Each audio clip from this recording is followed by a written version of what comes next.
concept-based teaching, this will never happen. But if you just memorize some rules and algorithms and some memorization techniques for solving problems, this can often happen. What happened? Did the rules change? We're just adding fractions. The rules all changed. A lot of times students have been learning basic operations for a few years even, since kindergarten, and they've never seen a fraction. So when they come to fractions, they think, wow, the rules changed. The rules didn't change. And by the way, what we're going to show you here is just one of the methods we have for teaching fractions. And some of the pieces that we use for fractions. We use other manipulatives also to teach fractions. What if I use this? What if I use this algorithm? Which is just use that word, it's just all that's a fancy word. All that is a fancy word for problem-solving technique. Let's see here. I'm going to multiply this one times that one and that one times this one. And then I'm going to multiply this times that. Oh, wait a minute. Yeah, and then I'm going to add these guys together. Wait, I multiply this times that, and then I add those two together, and then I multiply these two together, and of course I come up with 5/6. Seen classroom situations where this is the way it's taught. Whoa, let's see, and they even have the little arrows in the textbooks. This is no help. What we have is concept number 2, where what we're going to do is count things that are same. So let's get a basic understanding of what these fractions mean. Expanded so that we can manipulate it. Now, we can break this unit up into parts. We can see that I still have 1, but now it's in 2 pieces. And here I have 1, but it's in 3 pieces. Further, I can break it up like this, so I can see that I really have it in 2 pieces.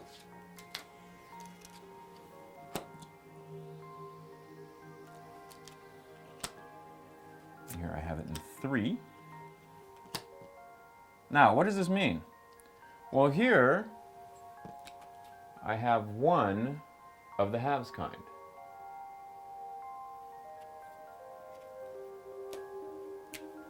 One, and it was in 2 pieces. 1, it was in 3 pieces. 1 of the thirds kind. Or if I had 2 here, I could say I have 2 of the thirds kind.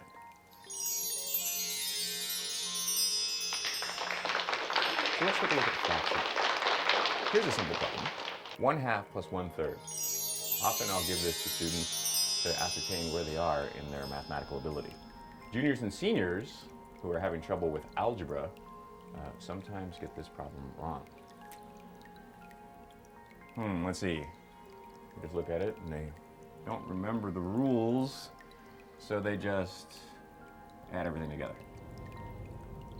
Well, gee, why are they having trouble with algebra?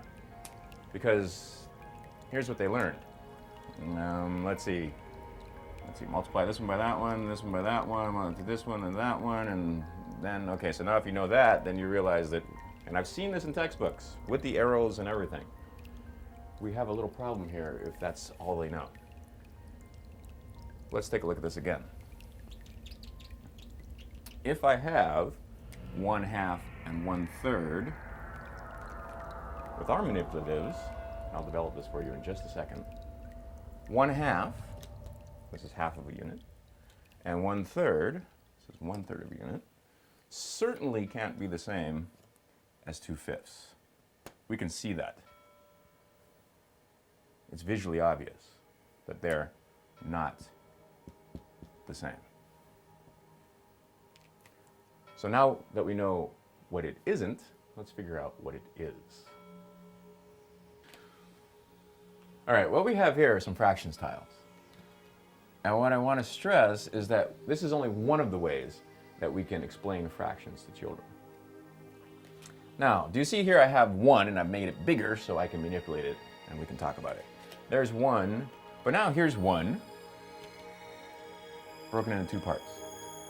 And here's 1 broken into 3 parts. And of course we could break it into 4, 5, 6, 7, 8, 9, etc. Now, let's see. Further, I can go here and see that I have actually 1 of 2. It would take 2 of these to make this. In other words, it's half of this. And here I have 1 of 3. How do I write this? Need some symbols. 1 of 2 parts. 1/2. This is the numerator. It tells me how numerous. This is the denominator, the name of it tells me what kind. So here I have 1 of the halves kind. Here I can show 1 of the thirds kind. And if I had 2 of them here, of course I could say I have, how numerous is it? Well, this time it's 2 of the thirds kind. So let's get back to our problem. What I had was 1/2 plus 1/3, and I wanted to know how much I had. And to make it more real and tangible to the students, let's tell a little story.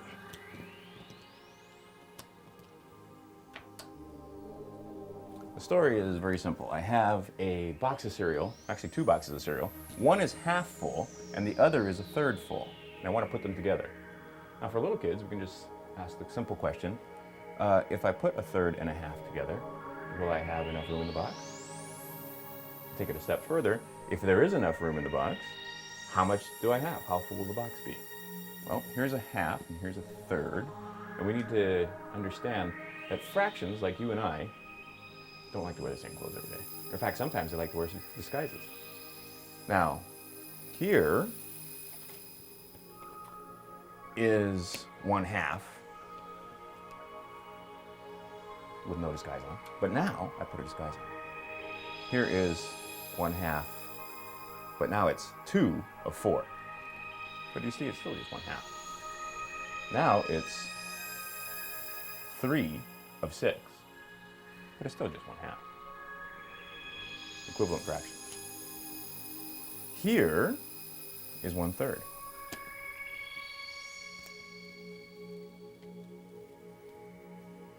We can do the same with 1/3. 1/3 is the same thing as 2 of 6. 1, 2 of 1, 2, 3, 4, 5, 6. And when you get larger, you can see that we can also teach skip counting and multiplication using these fraction tiles at the same time as we're teaching fractions for the very young students. Now, let's see. Because I'm pressed for time, I'm just going to do this. I know, because I have some experience in mathematics, that I want 6th kind. We can develop that with the students. And once again, because I'm doing this very quickly in an overview, fractions alone, we could spend 2 hours teaching fractions on a tape or on a DVD. Anyway, 1, 2, 3, 4, 5, 6. 1, 2, 3, 4, 5, 6. Oh, we've got same kind now. We have 3 of the 6th kind.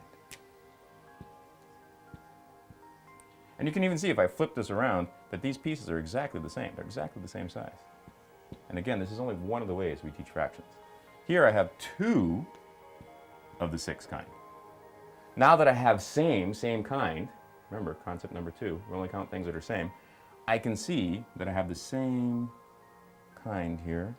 3 and 2 is simply 5 of the 6th kind. And we can see that it would fit in a box.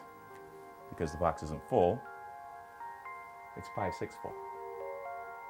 So that's how we get 1/3, or excuse me, 1/2 plus 1/3 is the same as 5/6. And what we did is we just multiplied by 1. And when we get to the algebra, this will be very important to understand.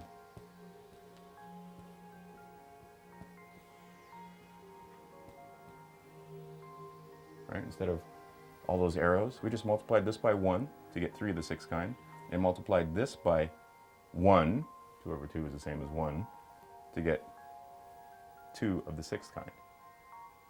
It's 5/6.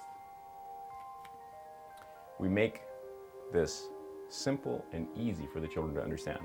And this, I took a slight leap here, but all we're doing is showing clearly and concisely fractions.